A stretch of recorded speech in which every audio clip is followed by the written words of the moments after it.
Praise the Lord. प्रभु की स्तुति हो। हम प्रभु के वचन में जाएंगे और मनन करेंगे, परमेश्वर के साथ रहना, उसके साथ चलना क्या भला है क्या नहीं है।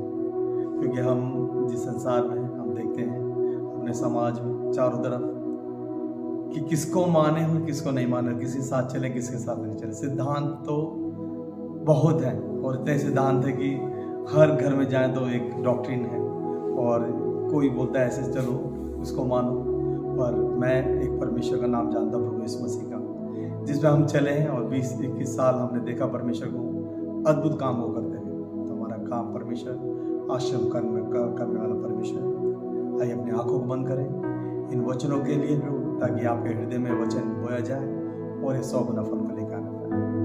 धन्यवाद सरस्वतीमान पिता परमेश्वर प्रभु, एक और बार पिता हम तेरी पवित्र उपस्थिति में आते हैं प्रभु। इन वचनों को प्रभु आज हम जब मिलकर बांटते हैं पिता परमेश्वर, आज हमारा ये वचन का बांटना प्रभु आज हमारे लिए भी प्रभु और सुनने वालों के लिए प्रभु एक अद्भुत आशीष का कारण बन जाए पिता परमेश्वर। और यह अद्भुत काम पिता परमेश्वर इनके जीवनों में होने शुरू हो जाए पिता, ताकि परमेश्वर को जाने जो जीवित है और सर्वदा हमारे संग रहना और चलना चाहता पिता।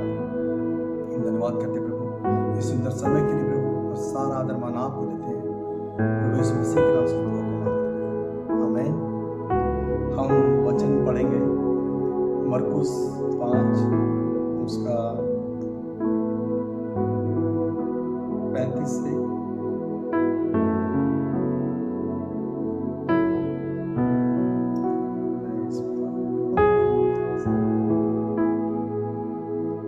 मरकुस 5 उसका 22, 23, 24।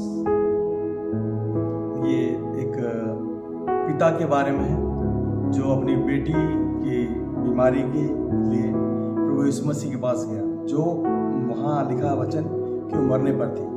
हम वचन पढ़ते हैं। अय्यर नामक आराधनालय के सरदारों में से एक आया और उसने देखकर उसके पांवों पर गिरा और उसने यह कहकर बहुत विनती की कि मेरी छोटी बेटी मरने पर है, तू आकर उस पर हाथ रख कि वह चंगी होकर जीवित रहे।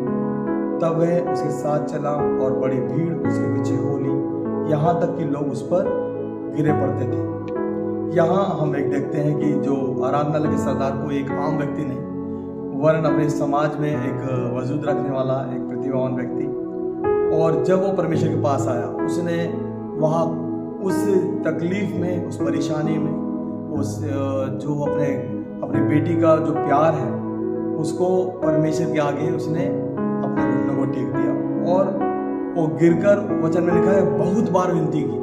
उसने एक बार बोला होगा, हो सकता प्रभु ने इग्नोर किया होगा, 2 बार बोला होगा, मगर वचन कहता है कि उसने बार बार विनती की, प्रभु तू मेरे साथ चल क्योंकि मेरी बेटी जो है मरने पर है।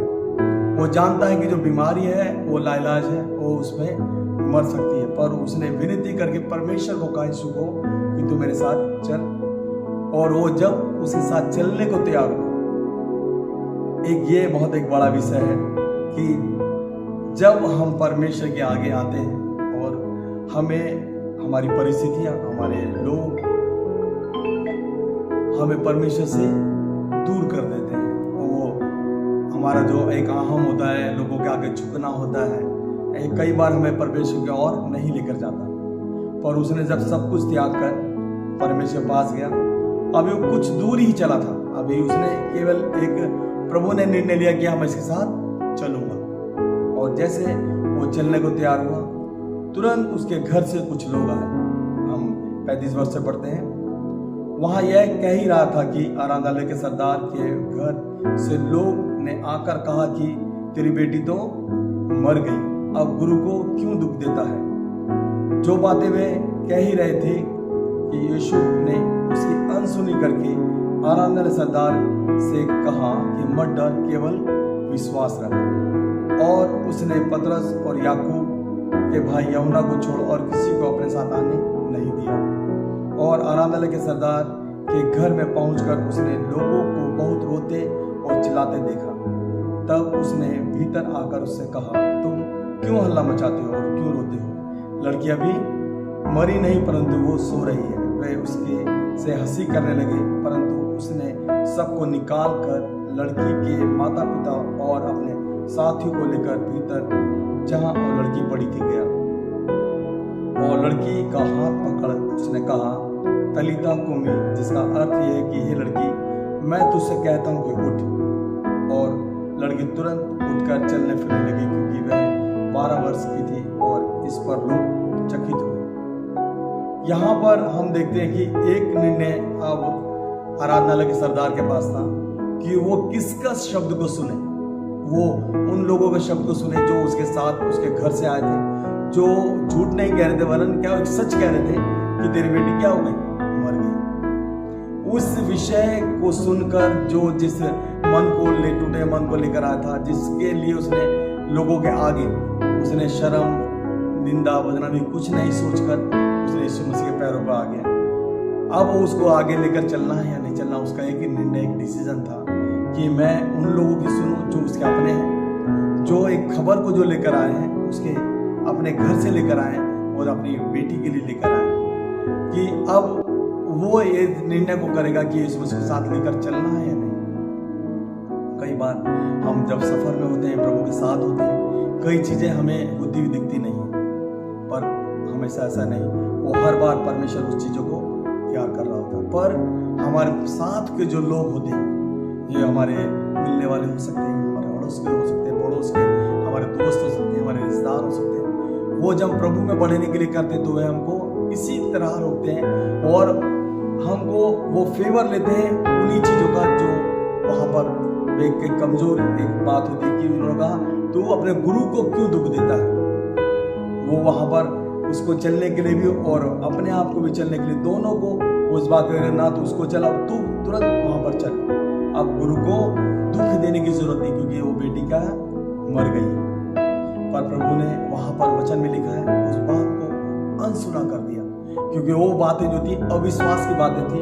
और सरदार का एक ही बात कहा कि मत डर और केवल तू विश्वास कर।